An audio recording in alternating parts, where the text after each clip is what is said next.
Revenons donc à notre page index.html. Nous allons donc subdiviser la page. Nous avons la fin du jumbo ici. Nous allons créer le conteneur principal et le terminer, et ensuite réserver un espace pour le pied de page. Dans le conteneur principal, nous allons mettre tout ce qui est contenu du site pour respecter la mise en forme. Donc nous allons d'abord créer cette div container qui doit être fermée par div container. Et dans cette div container, la première des choses que nous allons ajouter, c'est bien sûr notre menu de navigation juste en haut. Pour ajouter le menu de navigation, nous allons retourner dans notre style. Ici, nous avons deux menus. Il y a celui qui a le fond blanc et celui qui a le fond rouge. Pour nous, nous allons prendre d'abord celui qui a le fond rouge. On clique là, on copie le contenu de code source qui nous est donné et on vient le coller ici dans l'espace qui est réservé pour le menu. On le colle, on va indenter le code.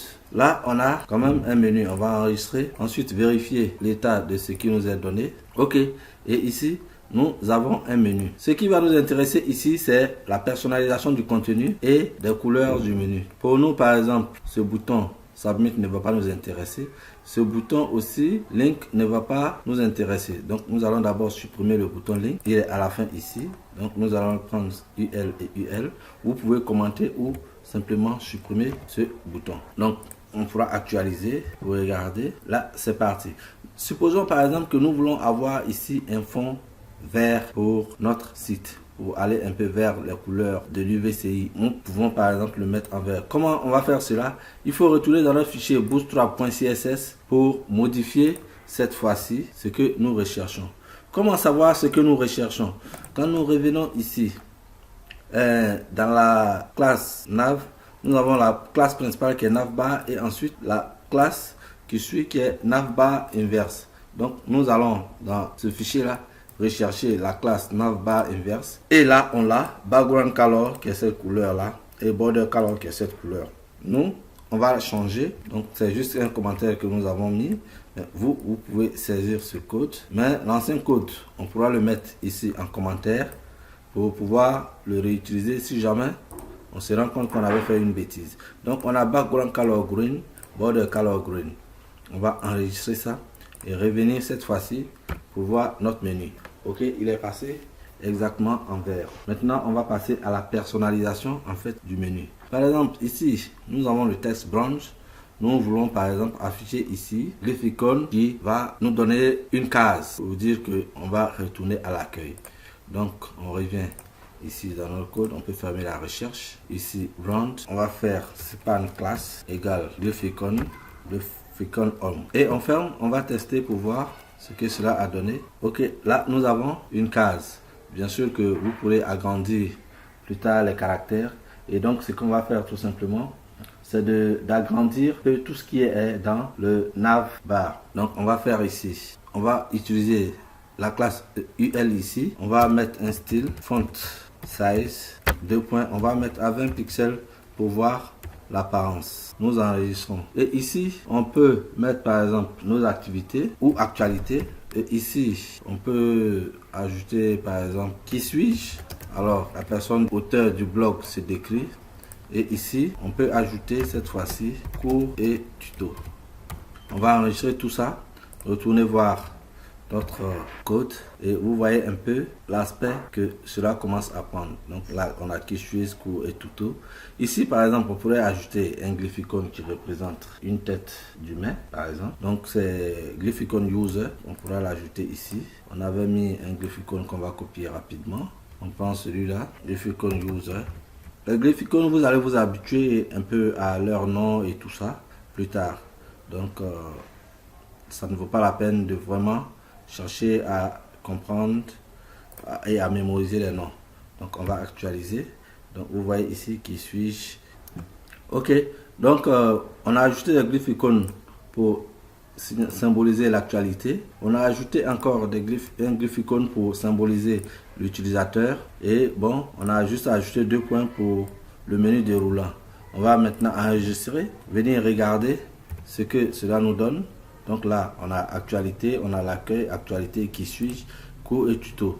Donc ici, il va juste s'agir de personnaliser ici pour avoir notre menu. Donc de ce UL, on pourra le modifier vous donnez par exemple cet aspect. Donc vous regardez bien, UL, nous donnons une taille de 16 pour que ce soit vraiment visible. Vous avez informatique, management, certification. Ici, il y a une barre de division qui est appelée par la classe divider de Bootstrap. Ici aussi, la barre de division. Actualisons la page et vous verrez ce qui va se passer. Donc ici, quand on déroule, on a bien les barres de division, divider et ici divider. Donc informatique, management.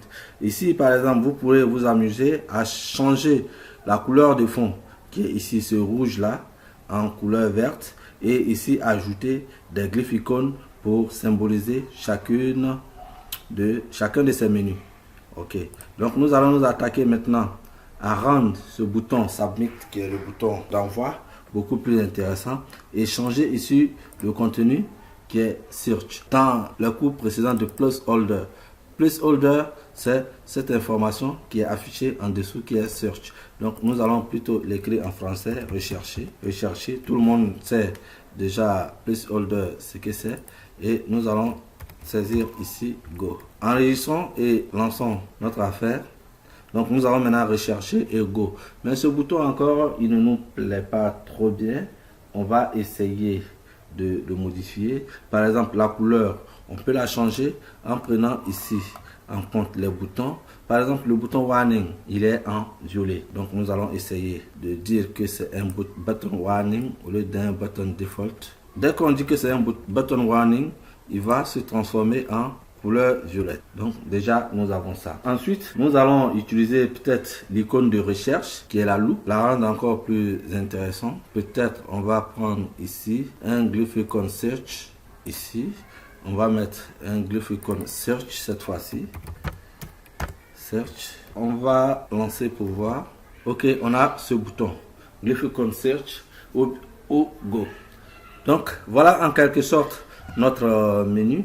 Mais ici nous constatons que cet espacement entre les deux éléments est un peu gênant parce que ça a l'impression d'être beaucoup trop grand.